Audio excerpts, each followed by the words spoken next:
Salah satu mimpi terbesar investor adalah bisa hidup dari dividen, yakni bagian keuntungan perusahaan yang dibagikan kepada investor.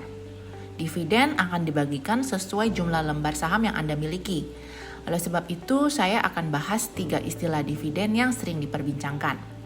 1. Dividen payout ratio atau DPR adalah seberapa banyak porsi dari keuntungan perusahaan yang hendak dibagikan untuk dividen.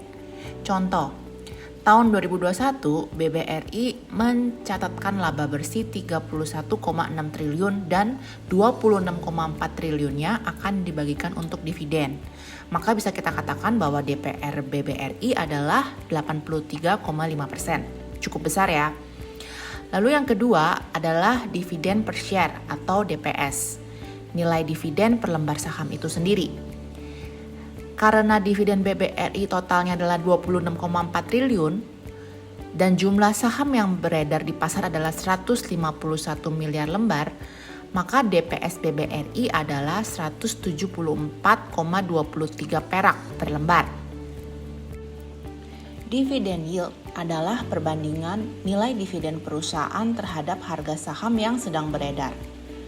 Contohnya, DPS BBRI adalah Rp174,23, di mana saat mendekati tanggal come-date, harga saham BBRI adalah Rp4.320. Maka dividen yield BBRI adalah 4%. Setelah mengetahui sekilas tentang istilah dividen, maka mari kita bahas strategi hidup dari dividen. Pertama, hitung kebutuhan hidup dan tentukan modal. Setahunkan kebutuhan hidup kamu. Misalnya 1 bulan kamu membutuhkan biaya sekitar 8 juta rupiah. Kalikan dengan 12, maka selama 1 tahun kamu akan membutuhkan 96 juta. Kemudian carilah saham-saham yang bisa memberikan dividen yield sekitar 5% secara konsisten dari waktu ke waktu.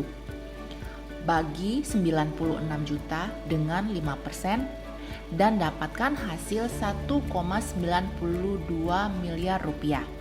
Itulah modal yang kamu butuhkan untuk bisa hidup dari dividen. Setelah mengetahui jumlah dana yang dibutuhkan, maka langkah selanjutnya adalah membuat kriteria saham sehingga memudahkan Anda menseleksi 700 lebih saham yang ada di Bursa Efek Indonesia. Yang pertama adalah menghindari saham siklikal. Saham ini pendapatannya bergantung dengan keadaan makroekonomi. Contoh saham komoditas seperti batubara, CPO, minyak, dan seterusnya. Ada juga saham properti, construction. Tetapi tentu dari Anda akan berkata saham komoditas khususnya batubara di tahun 2022 ini masih sangat menarik. Karena profitnya yang besar dan memungkinkan di 2023 mereka akan membagikan dividen cukup royal. Anda pun tidak salah. Ingat, kata kunci dividen adalah laba perusahaan. Selama perusahaan siklikal tersebut diperkirakan memiliki kinerja yang ciamik, maka bisa memanfaatkan momentum untuk mendapatkan keuntungan dari dividen.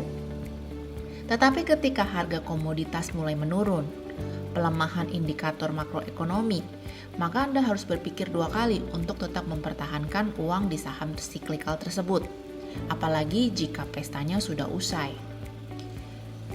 Oleh sebab itu, pada video kali ini saya ingin lebih memusatkan pada pilihan saham yang cocok untuk dipegang dalam jangka waktu yang cukup panjang. Yang kedua, digunakan oleh sejuta umat. Konsep dasar bisnis adalah pembeli. Karenanya untuk dividen investing, pastikan perusahaan menyediakan produk atau jasa yang sering digunakan oleh masyarakat umum. Kalau perlu, dari zaman nenek moyang masih tetap ada. Hal ini memberikan kestabilan dan keterjaminan bahwa perusahaan mendapatkan penghasilan yang cukup baik dari waktu ke waktu. Bisa juga mencari bisnis yang sekiranya di masa mendatang akan menjadi kebutuhan masyarakat, seperti saham-saham teknologi. Yang ketiga, economic muat perusahaan tinggi. Economic muat adalah keunggulan perusahaan yang sulit direbut oleh kompetitor. Contohnya adalah pangsa pasar, jumlah menara telekomunikasi, brand loyalty, dan seterusnya. Beberapa contoh yang bisa saya sebutkan adalah Astra International yang memiliki pangsa pasar kendaraan terbesar di Indonesia, Indomie dengan nilai brand yang sangat kuat, dan Telkom yang memberikan konektivitas lebih stabil disertai dengan jumlah menara telekomunikasi yang banyak. Bisakah Anda menyebutkan saham lainnya yang memiliki economic moat yang cukup kuat? Coba komen di kolom komentar ya. Yang keempat, perusahaan memiliki ruang untuk bertumbuh dan merencanakan inovasi. Seperti yang kita ketahui bahwa siklus bisnis itu akan ada masanya mulai melambat.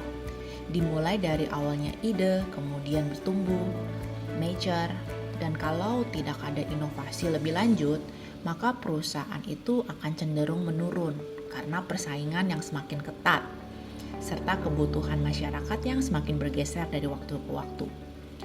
Oleh sebab itu, pastikan Anda terus mengikuti rencana kerja perusahaan dan menilai apakah perusahaan mempertahankan bisnis yang ada tanpa rencana tambahan atau perusahaan mulai berpikir harus ada nih inovasi atau diversifikasi bisnis ke depannya.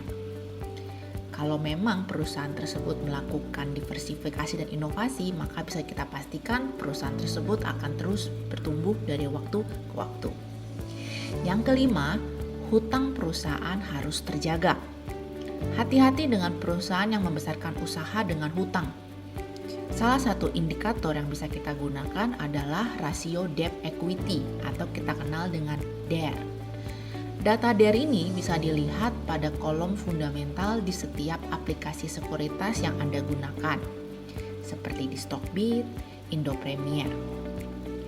DER perusahaan yang sehat adalah di angka 1-1,5 kali.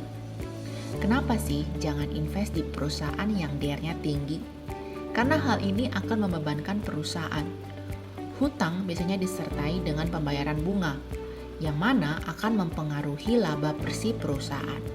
Selain itu, risiko gagal bayar juga semakin besar.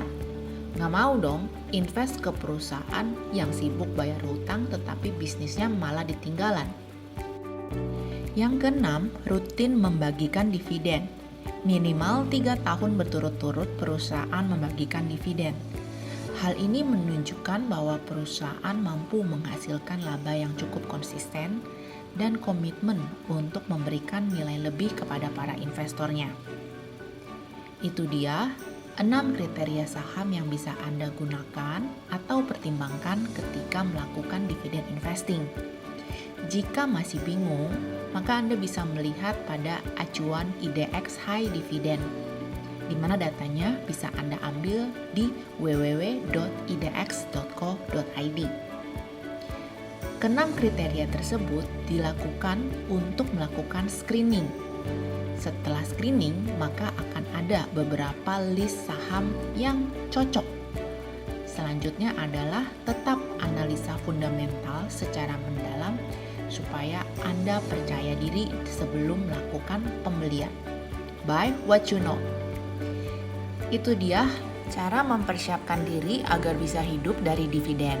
Pastikan kamu bisa ya.